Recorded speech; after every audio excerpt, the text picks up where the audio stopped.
अफ़गानिस्तान में जो deputy minister for foreign affair इशनाज़ गई, उन्होंने आज बयान दिया है जिसमें उन्होंने कहा है कि पाकिस्तान उस समय एग्जिस्ट ही नहीं करता था जब डोरन लाइन को ड्रॉ किया गया था। तो डोरन लाइन को लेकर इनका जो बयान है उसमें ये कहना चाह रहे हैं कि ये जो लाइन है ये इसको हम नहीं मानते और इस ये जो इलाका है डोरन लाइन से जो पाकिस्तान की तरफ वाला इलाका है उसके ऊपर वोटिंग होनी चाहिए और लोगों का रेफरेंडम होना चाहिए और लोग तय करेंगे कि उनको किस इलाके में जाना है। तो ये कभी पूरा का पूरा इलाका जो डोरन लाइन का था वो कभी खैबर पख्तूनख्वा जो पाकिस्तान में माना जाता है वो कभी अफ़गानिस्तान का भाग हुआ करता था, जिसको ब्रिटेन ने अफ़गान लड़ाई में जीत लिया था उसको और उसको अपने एम्पायर में मिला दिया था। उसके बाद ब्रिटिश एम्पायर का डिसइंटीग्रेशन होने के बाद ये जो इलाका था वो पाकिस्तान के पास चले गया और आज के समय में ये इलाका पाकिस्तान का खैबर पख्तूनख्वा के प्रोविंस के नाम से जाना जाता है।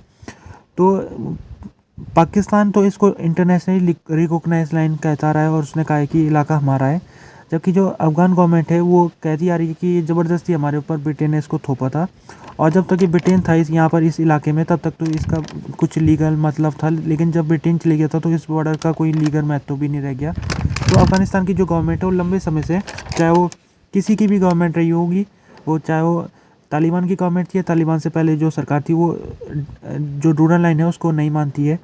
और अफ़गानिस्तान सरकार का कहना ये है कि इस इलाके में जो लोग रहते हैं डोरन लाइन के, चाहे वो अफ़गानिस्तान वाले इलाके में हो या पाकिस्तान वाले इलाके में हो, दोनों के बीच में रेफरेंडम होना चाहिए और उनको वही तय करेंगे कि इस डोरन लाइन को मानना है कि नहीं मानना है। पाकिस्तान के जो प्राइम मिनिस्टर थे पीएम ककर, उन्होंने बयान दिया था जिसमें उन्होंने कहा था कि ये जो लाइन है ये पाकिस्तान का इलाका, ये पाकिस्तान इसको मानता है इस लाइन को और इंटरनेशनल जो कम्युनिटी है वो भी इस लाइन को मानती है। तो इसमें कोई डिस्प्यूट नहीं होना चाहिए। उन्होंने आगे ये भी कहा था कि अफ़गानिस्तान के अंदर चाहे कुछ भी हो, चाहे वो लोग कुछ भी कहे, उसका कोई मतलब नहीं है क्योंकि इंटरनेशनली ये बॉर्डर को रिकॉग्नाइज मिल चुका है। चाइना के जो स्पेशल इन्वाई है अफ़गानिस्तान में जियाओ जियांग, उन्होंने दोहा मीटिंग को लेकर उन्होंने कुछ बात की है। उन्होंने कहा है कि चाइना ने जब दोहा मीटिंग में चाइना के जो स्पेशल इन्वाई जब शामिल हुए थे वहाँ पर मीटिंग में, तो उन्होंने अफ़गानिस्तान को लेकर अपनी बातें रखी थी जिसमें उन्होंने कहा था कि अफ़गानिस्तान में ह्यूमैनिटेरियन असिस्टेंस मिलना चाहिए, अफ़गानिस्तान को पैसा मिलना चाहिए जिससे वो वहाँ पर लोगों की जो दिक्कत है उसको सॉल्व किया जा सके। इसके अलावा चाइना ने ये भी कहा था कि जो महिलाओं के अधिकार भी मिलने चाहिए, साथ में दूसरे जो एथनिसिटी उनको भी अफ़गान गवर्नमेंट में शामिल किया जाना चाहिए।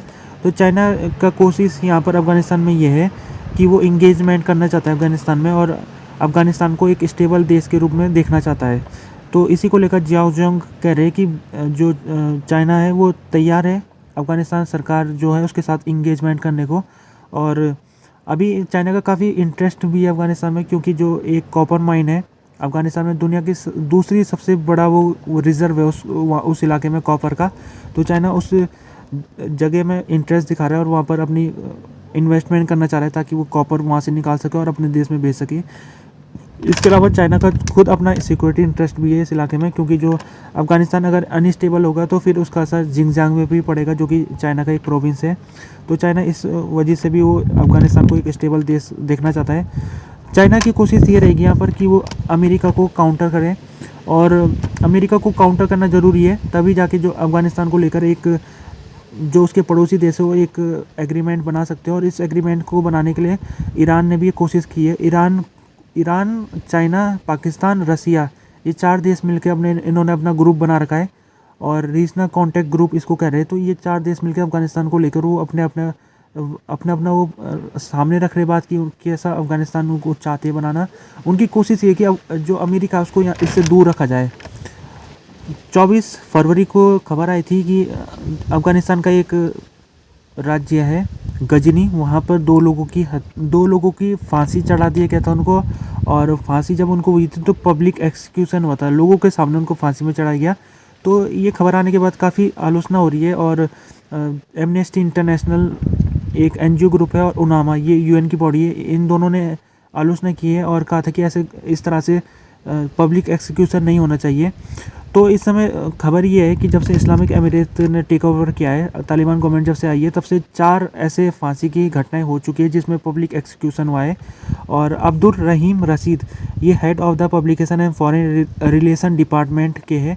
इन्होंने कहा है कि ये जो परसों के दिन 2 लोगों को मारा गया था 24 फरवरी को। तो ये मर्डर के आरोप में था ही है, इनके ऊपर आरोप लगा था, इन्होंने मर्डर किया था और इनको फिर कोर्ट में इनका मामला गया था। कोर्ट में मामला जाने के बाद इनको फांसी की सज़ा सुनाई गई और इनका तब उनको लटका दिया गया। तो इन्होंने कहा कि इस जो शरिया लॉ है उसके हिसाब से पब्लिक एग्जीक्यूशन को अनुमति है, यानी कि शरिया लॉ में लिखा गया है कि जो ऐसे गलत काम करता है, जो मर्डर करता है या दूसरे गलत काम करता है, तो उसको लोगों के सामने उसको फांसी देनी चाहिए, ताकि लोगों में एक सिग्नल जाए, एक मैसेज आए लोगों में। अभी अफ़गान स्टूडेंट जो इंडिया में है वो डिमांड कर रहे हैं कि उनका जो चैलेंजेस है उसको सॉल्व किया जाए। जब से तालिबान गवर्नमेंट आई है अफ़गानिस्तान में, तब से जो इंडिया में पढ़ने वाले अफ़गान स्टूडेंट हैं उनका वीज़ा को रिवोक कर दिया गया है। अब वो इंडिया में बिना वीज़ा के रह रहे हैं। तो ये चाहते हैं कि इनका अफ़गान गवर्नमेंट जो है वो इंडिया गवर्नमेंट के साथ बात करे और इनकी जो समस्या प्रॉब्लम है उसको सॉल्व करे।